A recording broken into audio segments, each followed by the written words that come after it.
हरि ओम। ओम नमो नारायणाय। हर हर महादेव।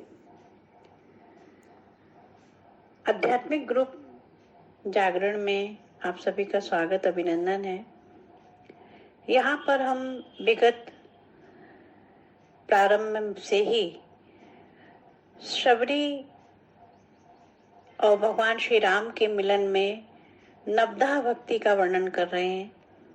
नवधा भक्ति हमारे बाबा गोस्वामी तुलसीदास जी द्वारा रचित श्री रामचरितमानस के अरण्य कांड में दोहा नंबर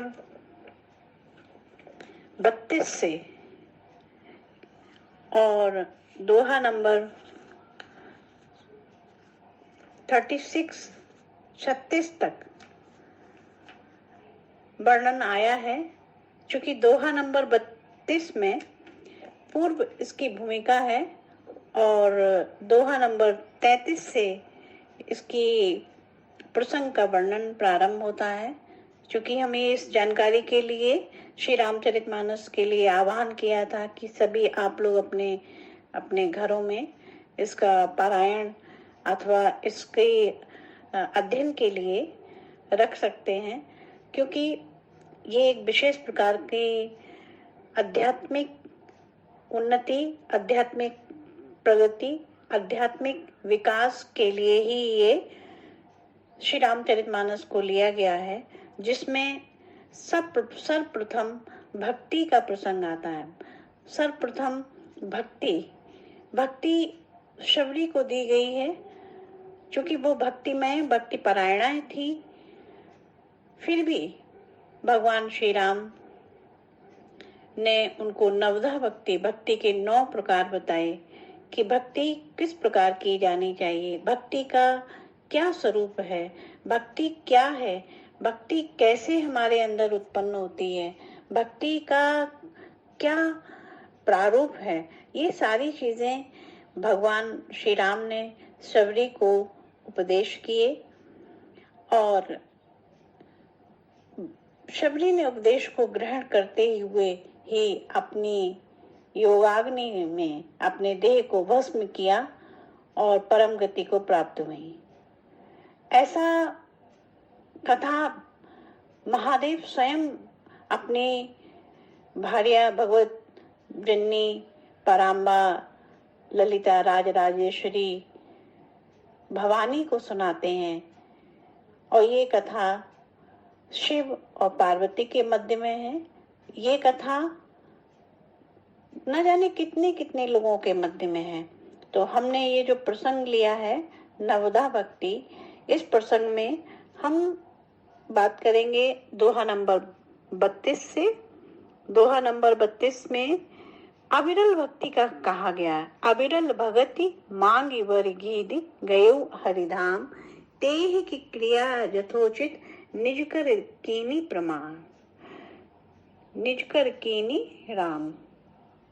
यहाँ बड़ा सुंदर बात कही है कि इससे पूर्व ही उन्होंने गीधराज जटायु को, चूंकि जब भगवती सीता को रावण जैसा निशाचर पापी ले जा रहा है और उन्होंने अपने जितना भरकस प्रयास हो सकता है उन्होंने किया था, जटायु जी ने।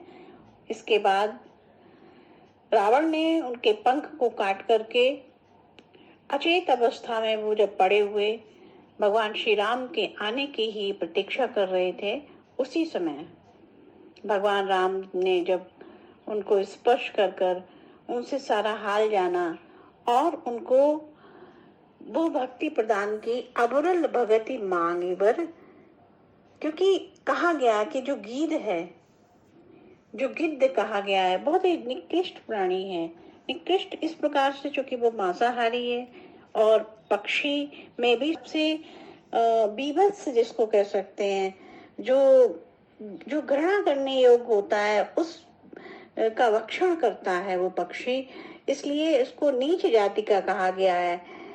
उसको भी भगवान श्री राम ने अविरल भक्ति प्रदान की है, अखंड भक्ति। उन्होंने स्वयं वर के रूप में मांगा कि मुझे अखंड भक्ति, जिसको भक्ति कौन सी, जिसका खंड खंड ना किया जा सके, वो भक्ति जिसकी खंडित ना हो, वो भक्ति जो अविरल धारा, जिस प्रकार गंगा माँ का अविरल प्रवाह है, उसी प्रकार से हमें वो भक्ति प्रदान की जाए। और भगवान राम ने ऐसा ही किया और उनको भक्ति का वर प्रदान करके, उनको दाह कर्म करके जो अपने पिता को गति देते हैं, वही उनको भी गति प्रदान की। ऐसे भगवान श्री राम की कथा महादेव भैया सुनाते हैं, कहते हैं, सुनो बाते लोग अभागी, हरि तज होई विषय अनुरागी, पुनि सीतई खोजत दो भाई, चले बिलोकत बन बहुताई। यहाँ महादेव कहते हैं कि ये पार्वती, सुनो उमाते लोग अभागी। वो लोग कितने अभागे लोग हैं, कितने निकृष्ट हैं, कितने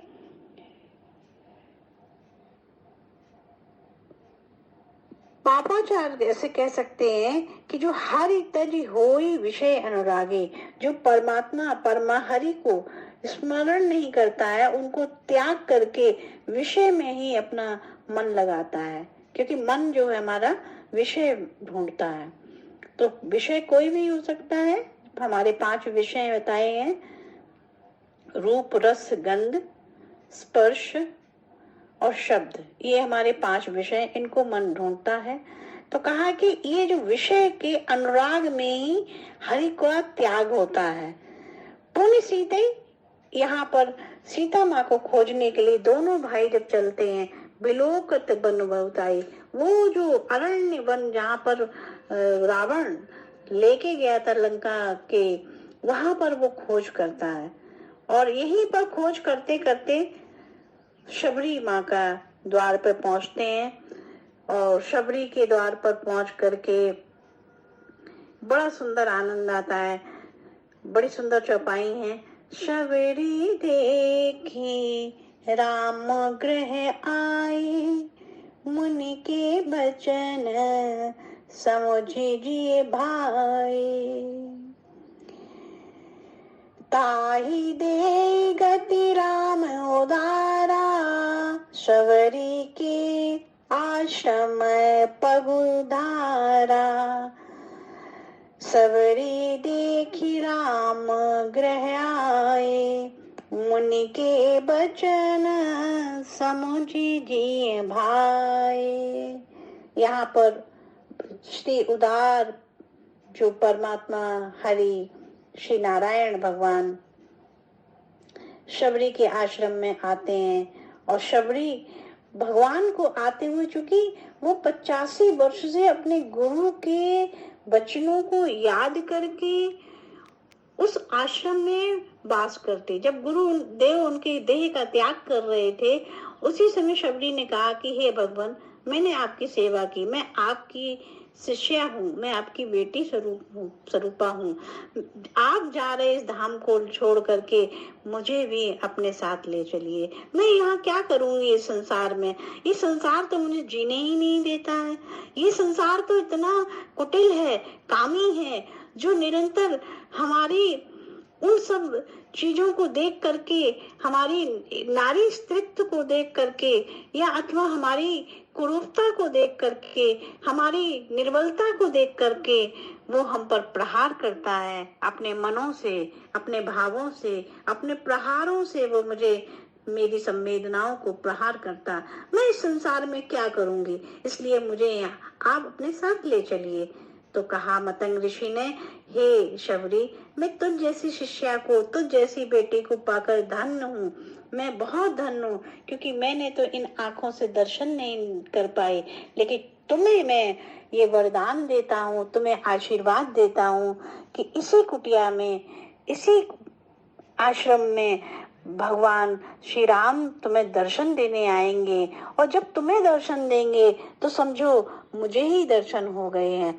इस प्रकार अपने गुरु के वचनों को याद करके 85 वर्ष तक शबरी उसी आश्रम में नितांत एकांत अकेली अपने संत महापुरुषों की सेवा करते हुए जो भी आश्रम में आवागमन था उन सबकी सेवा शुश्रूषा करते, पूरे आश्रम की साज सज्जा करते हुए शबरी वहां पर एक टक एक पल, प्रतिदिन, प्रतिपल, प्रतिक्षण भगवान को निहारती थी, क्योंकि उसे अपने गुरुदेव के वचनों पर विश्वास था। इसलिए वो एक टक उसी प्रतीक्षा में रहती थी कि कब किस दिन प्रभु श्री राम आएंगे, मेरे गुरुदेव ऐसा कहकर गए हैं, मैं उनके दर्शन करके धन्य होंगे, मेरा ये जो देह है, मेरा ये जो शरीर है, ये पावन पवित्र हो जाएगा, मेरा जन्म सुधर जाएगा। इसलिए मैं दर्शन करूंगी और उन मीठे मीठे पुष्प जो मीठे मीठे सुगंधित पुष्प, जो मीठे मीठे फलों को, बेर आदि जो वहां लगे हुए थे, उनको रोज प्रतिदिन चख चख कर डलिया में रखती थी कि भगवान श्री राम आएंगे, मैं उनको मीठे मीठे बेरों का पान कराऊंगी, उनके मीठे मीठे बेरों को खिलाऊंगी। ऐसा शबरी का पावन चरित्र अभी हमने आपको श्रवण कराया और ये अभी निरंतर ही चलेगा, क्योंकि ये सत्संग है। सत्संग का अर्थ है जब तक हमें सत्य का संग प्राप्त ना हो जाए, सत्य का संग हमें किसी संत के माध्यम से ही प्राप्त होता है, क्योंकि वहां पे मुझे तात्विक दृष्टि प्राप्त होती है। इसलिए हमें सत्संग, ये निरंतर ये धारा है, अविरल धारा है, जो कभी ना रुकने वाली धारा है। इसलिए हम थोड़ा थोड़ा करके हम इस पर वर्णन करेंगे। आज हमने शबरी के चरित्र का वर्णन किया कि शबरी माँ की जो भक्ति परायणा स्वरूपा कैसी थी, वो उनका स्वरूप कैसा था, उनका चित्त कैसा था, वैसे चित्त का, वैसे अंतःकरण का हमें निर्माण करना है। इसलिए आज शबरी के चरित्र की कि वो अपने आश्रम में उनके भगवान श्री राम का पदार्पण हो जाता है, जो उनकी वर्षों से उनकी एक टक एक पल उनकी निहारना था, और इस प्रकार से भगवान श्री राम उनके आश्रम में पहुंच कर उनको दर्शन देते हैं। आगे की कथा मैं कल करूंगी। ओम नमः।